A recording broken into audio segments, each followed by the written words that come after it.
related to developments since late last night, early this morning. You would have perhaps seen some information related to developments since late last night, early this morning, which has been put out by the Ministry of Defense. Just in case it has been missed, I will request Colonel Sophia Qureshi and Wing Commander Vyomika Singh to just update you and fill you in on the details. Thank you, sir.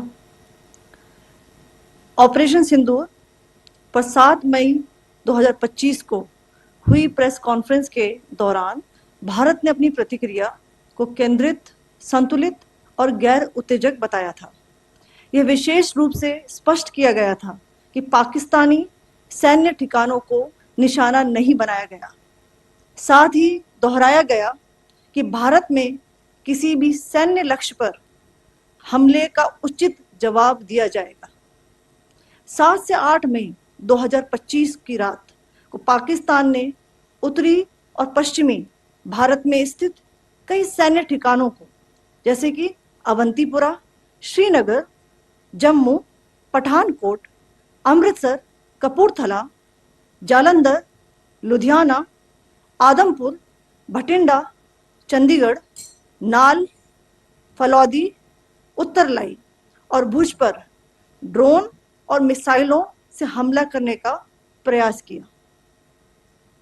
इन हमलों को integrated counter US grid और वायु रक्षा प्रणालियों द्वारा निष्क्रिय कर दिया गया।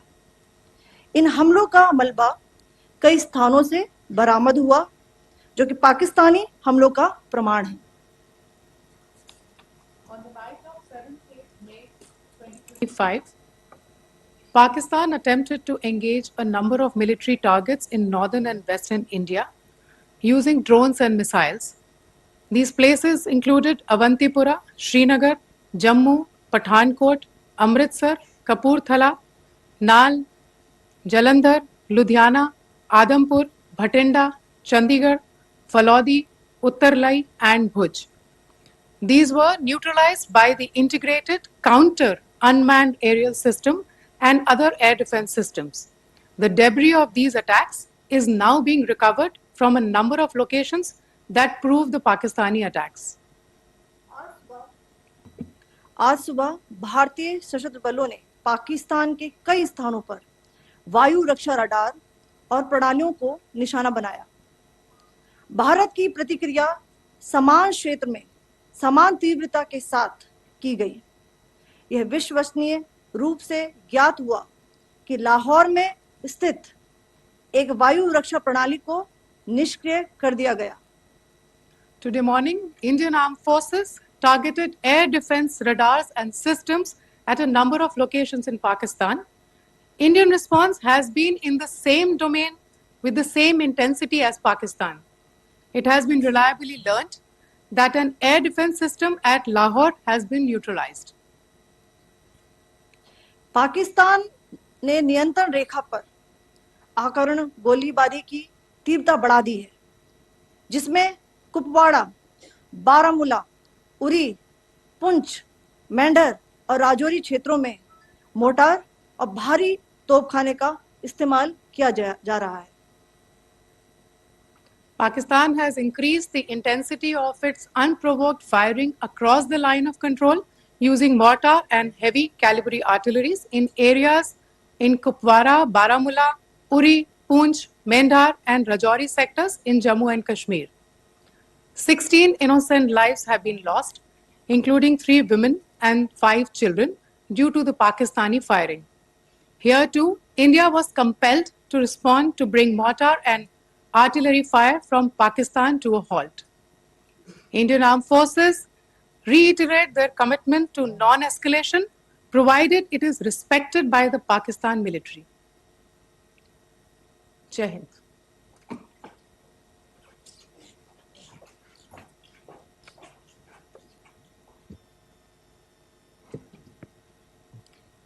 Thank you. Friends, this is, as I said, further. I thought that we would just put some of the aspects related to the events that started on 22nd April with the barbaric terror attack in Pahalgam into further context, because there is a certain amount of commentary that has happened with regard to the events since then. And more than the commentary, there has been a lot of disinformation that has been directed at us from across the border. So a few things that I would like you to keep in mind. First of all, there is mention on all sides of escalation.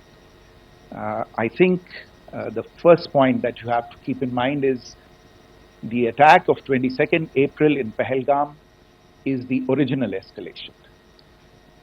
ये जो सिलसिला है जो हम देख रहे हैं आज की घटनाओं को लेके, ये 22 अप्रैल के पहलगाम के हमले से शुरू हुआ है. एस्केलेशन वहां पे हुआ है और उस एस्केलेशन का जवाब भारतीय सेना ने, भारतीय फौज ने कल अपने एक्शन से दिया है. Secondly,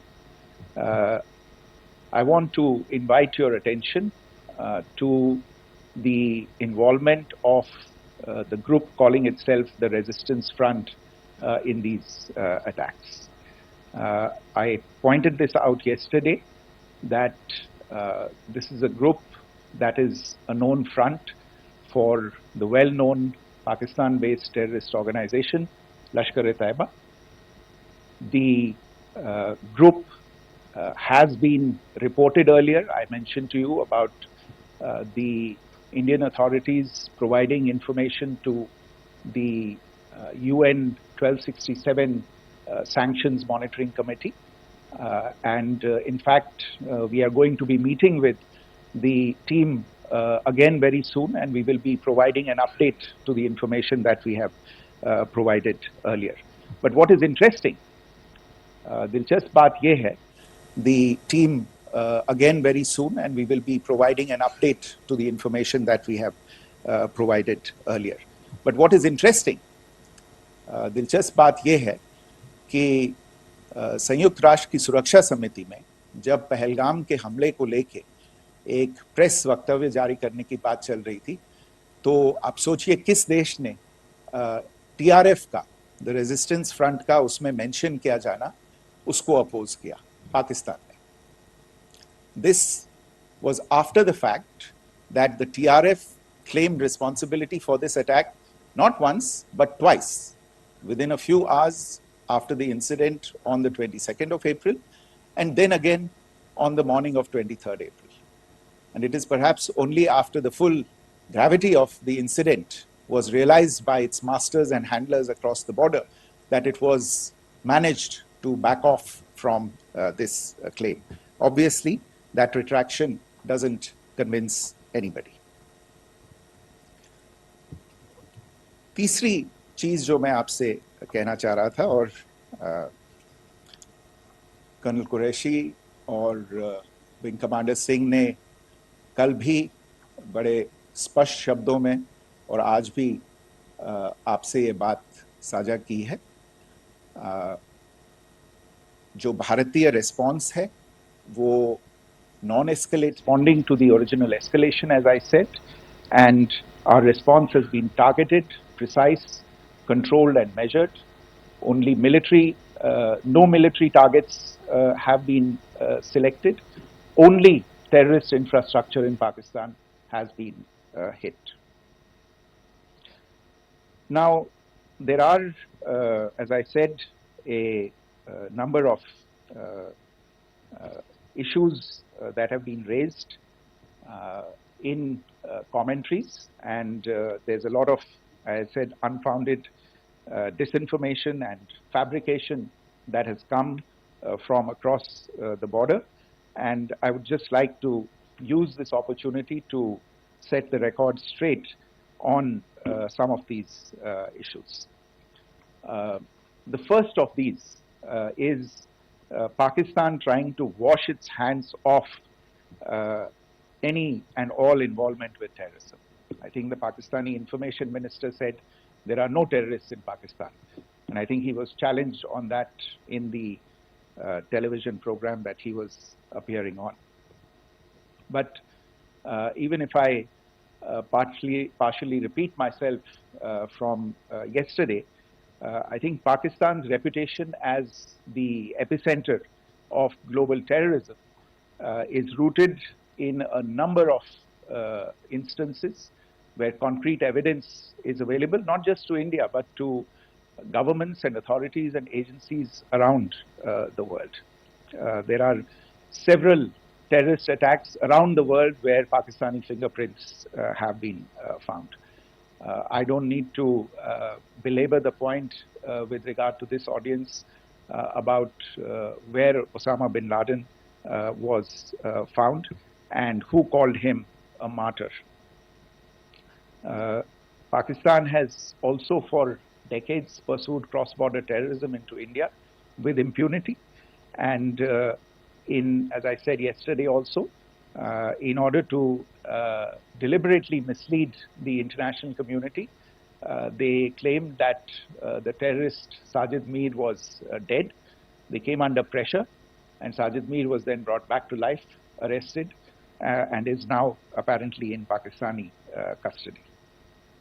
Pakistan is also home to a very large number of UN proscribed as well as UN proscribed terrorists, as well as terrorists proscribed by a number of other governments in the world, including, of course, the Lashkar-e-Taiba and the Jaish-e-Mohammed, as well as their leaders, Masood Azhar and Hafiz Mohammed Saeed.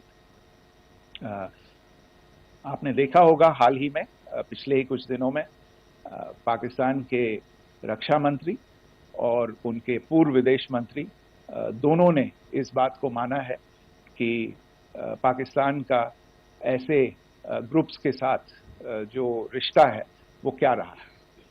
Both the defense minister and the former foreign minister of Pakistan, I think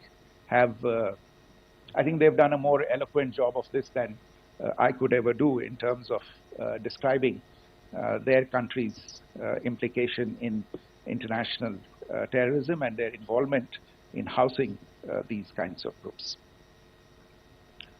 दूसरा जो विषय है वो है पाकिस्तान का जो एक दावा है कि एक इंटरनेशनल impartial investigation होना चाहिए, एक joint investigative committee होनी चाहिए. These calls for jointly investigating this heinous and barbaric attack in Pahalgam. Again, I think you know the history well on this. You know the track record well, and it is not a bright track record insofar as Pakistan is concerned. In fact, in the pursuit of justice for the victims of multiple terrorist attacks, whether it be Mumbai in 2008, in Pathankot in 2016, or many others. But in particular for these two attacks, India had offered to cooperate. India provided forensic evidence and urged Pakistan to bring the perpetrators of these attacks to justice. We, in particular with regard to the Mumbai attacks of 2008, where a Pakistani Lashkar-e-Taiba terrorist was captured alive, India provided extensive information and evidence related to the involvement of Pakistani terrorists in this attack. Cases were registered, but you are all aware that these cases have not progressed, despite the formation of judicial teams, etc. And Pakistan has consistently stonewalled all efforts to move the investigation along. In fact, with regard to the Pathankot attack as well, a joint investigative team was formed. We gave access, unprecedented access, I should say, to Pakistani team to the site of the attack. Details of call records data and DNA, etc., were shared with Pakistan. We had shared with them details related that we had been able to access to the addresses of terrorists. We presented evidence against the office bearers of Jaish-e-Mohammed who had conspired in the attack, and the handlers of the terrorists who facilitated them and guided them in. But there has been no movement on this. So in all of this, I think the experience has not been positive, and it certainly doesn't give us the confidence now to take at face value Pakistani assertions of wishing to participate in a joint investigation. These are just delaying tactics. These are just stonewalling tactics. And in fact, there is reason to believe that Pakistan uses the evidence that we provide only to cover its tracks and, in fact, defend the terrorists who we are looking for and obstruct the path of investigation. A third point that I wanted to address was the claim that only civilians were killed in the strikes on the 7th of May. We have made the point very clearly that all attacks on the morning of 7th May were against carefully selected terrorist infrastructure, terrorist targets. It is not clear to us, in fact, seeing some of the coverage of the after effects of these strikes, including the funerals for the terrorists that were held yesterday. I think a lot of you have seen the reports and the coverage on media. If only civilians, if any civilians were killed in these attacks, I wonder what message this picture actually sends to all of you. This is a question that is worth asking. It's also odd that the funerals of civilians are carried out with the coffins being draped in Pakistani flags and state honors being accorded. As far as we are concerned, the individuals eliminated at these facilities were terrorists. Giving terrorist state funerals may be a practice in Pakistan. Doesn't seem to make much sense to us. Pakistan has also claimed that India deliberately attacked religious sites. This is completely false again. I have made it clear that the targets were terrorist infrastructure, terrorist facilities, and locations connected clearly with incidents of cross-border terrorism into India. And it is in fact Pakistan that is misusing religious sites as a cover to in fact radicalize, direct and indoctrinate and train terrorists. In fact, contrary to what Pakistan is claiming, yesterday Pakistan launched a targeted attack on the Sikh community in the state of Jammu and Kashmir, hitting Gurdwara in Poonch and the homes of Sikh community members which came under attack. And we know that at least 3 individuals were killed in that particular attack.